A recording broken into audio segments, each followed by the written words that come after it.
ഇറാന്റെ ദേശീയ സുരക്ഷാ മേധാവി അലി ലാരിജാനി ഇസ്രായേൽ വ്യോമാക്രമണത്തിൽ കൊല്ലപ്പെട്ടുവെന്ന് സ്ഥിരീകരണം. അഭിമാനത്തോടെ രക്തസാക്ഷിത്വം വരിച്ചെന്ന് Iran supreme national security council. Ali ലാരിജാനിയുടെ മകനും റവല്യൂഷണറി ഗാർഡിന്റെ സന്നദ്ധ സേനയായ ബാസിജിന്റെ തലവൻ ഗുലാം റേസ സുലൈമാനിയും കൊല്ലപ്പെട്ടു. അതേസമയം ട്രംപിന് തിരിച്ചടിയായി അമേരിക്കൻ ദേശീയ ഭീകരവിരുദ്ധ കേന്ദ്രത്തിന്റെ ഡയറക്ടർ ജോക്കൻ രാജിവെച്ചു. ഇറാനെതിരായ ആക്രമണത്തിൽ പ്രതിഷേധിച്ചാണ് രാജി. ഫൈസൽ ഹംസയുടെ വാർ ഡെസ്കിൽ നിന്ന്. ഫൈസൽ, ലാരിജാനിയുടെ മകനും കൊല്ലപ്പെട്ടു. അയത്തുള്ള അലി ഖമൈനി കഴിഞ്ഞാൽ പിന്നെ ഇറാനിലെ ഏറ്റവും പ്രധാനപ്പെട്ട നേതാവാണ് ഇപ്പോൾ കൊല്ലപ്പെട്ടിരിക്കുന്നത്. ആ വാർത്ത ഇപ്പോൾ ഇറാൻ സ്ഥിരീകരിക്കുകയാണ്. കനത്ത നഷ്ടമാണ് ഇറാന്റെ ഭാഗത്തുനിന്നുണ്ടായത്. മാത്രമല്ല, അമേരിക്കയ്ക്കും വലിയൊരു തിരിച്ചടിയുണ്ട്. അവിടെ ഈ ഇറാനെതിരായ ആക്രമണം തുടരുന്നതിൽ പ്രതിഷേധിച്ചാണ് അവരുടെ പ്രധാനപ്പെട്ട ഒരു നേതാവ്, അവരുടെ പ്രധാനപ്പെട്ട ഒരു ഓഫീസ് ബെയർ ഈ ഭീകര വിരുദ്ധാക്രമണങ്ങൾക്ക് ചുക്കാൻ പിടിക്കുന്ന നേതാവ് തന്നെ രാജിവെക്കുന്ന സാഹചര്യം ഉണ്ടാവുന്നു. എന്താണ് സംഭവിക്കുന്നത് പശ്ചിമേഷ്യയിൽ?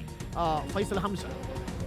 Good morning doctor Arunkumar. വലിയ നഷ്ടമാണ്, വലിയ തിരിച്ചടിയാണ് ഈ യുദ്ധത്തിൽ ഇപ്പോൾ ഇറാന് നേരിട്ടിരിക്കുന്നത് എന്നുള്ളതാണ്. ആയത്തുള്ള അലി ഖമനേയിക്ക് ശേഷം ഏറ്റവും സുപ്രധാനമായ നേതാവിനെ നഷ്ടമായിരിക്കുന്നു എന്ന് ഇറാൻ തന്നെ വ്യക്തമാക്കുകയാണ്.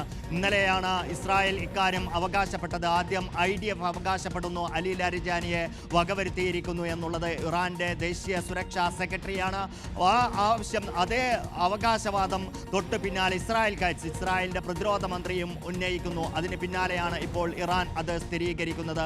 ഇറാനെ സംബന്ധിച്ചിടത്തോളം ആയത്തുള്ള അലി ഖമനേയി കൊല്ലപ്പെട്ടതിന് ശേഷം ഈ യുദ്ധത്തിൽ അവരുടെ ഓരോ നീക്കങ്ങൾക്കും കൃത്യമായ നേതൃത്വം നൽകിയിരുന്നത് അലി ലാരിജാനി ആയിരുന്നു. ഇറാൻ നെട്ടിത്തെറിച്ചു പോയ സമയത്ത്, അവർ അന്താളിച്ചു നിന്ന സമയത്ത് കൃത്യമായി അമേരിക്കയ്ക്കും ഇസ്രായേലിനും മറുപടി നൽകിക്കൊണ്ട് നിങ്ങളാണ് തീയിട്ടിരിക്കുന്നത്, ആ തീയിൽ നിങ്ങൾ വെന്തുരുകും എന്ന് കൃത്യമായ മറുപടി നൽകിക്കൊണ്ട് ഇറാൻ സൈന്യത്തിനും ഇറാൻ ജനതയ്ക്കും ഒരു ദിശാബോധം, എന്താണ് ഈ ആക്രമണത്തിൽ, ഈ യുദ്ധത്തിൽ ഇറാന്റെ നിലപാട് എന്ന് വ്യക്തമാക്കിയ നേതാവായിരുന്നു അലി ലാരിജാനി എന്ന് കൂടി നമ്മൾ മനസ്സിലാക്കണം. മാത്രമല്ല, ഇറാന്റെ രാഷ്ട്രീയ രംഗത്ത് വളരെ മുജ്തബ ഖമനിയെ സംബന്ധിച്ചിടത്തോളം അദ്ദേഹത്തിന്റെ ഏറ്റവും അടുത്ത നേതാവ് എന്ന് പറയേണ്ടി വരും. മാത്രമല്ല, ഇറാന്റെ രാഷ്ട്രീയം അത് രൂപപ്പെടുത്തുന്നതിൽ വലിയ പങ്ക് വഹിച്ചിട്ടുള്ള ആൾ കൂടിയാണ് അദ്ദേഹം എന്നുള്ളതാണ്. 2015 ഇറാൻ അമേരിക്കയുമായി ഒരു ആണവ കരാറിലെത്തുമ്പോൾ, ലോകശക്തികളുമായി ആണവ കരാറിലെത്തുമ്പോൾ അതിൽ നിർണായക പങ്ക് വഹിച്ച ആൾ കൂടിയായിരുന്നു അലി ലാരിജാനി എന്നുള്ളതാണ്. പൊതുവെ അദ്ദേഹം ഒരു മോഡറേറ്റ് ആണ്.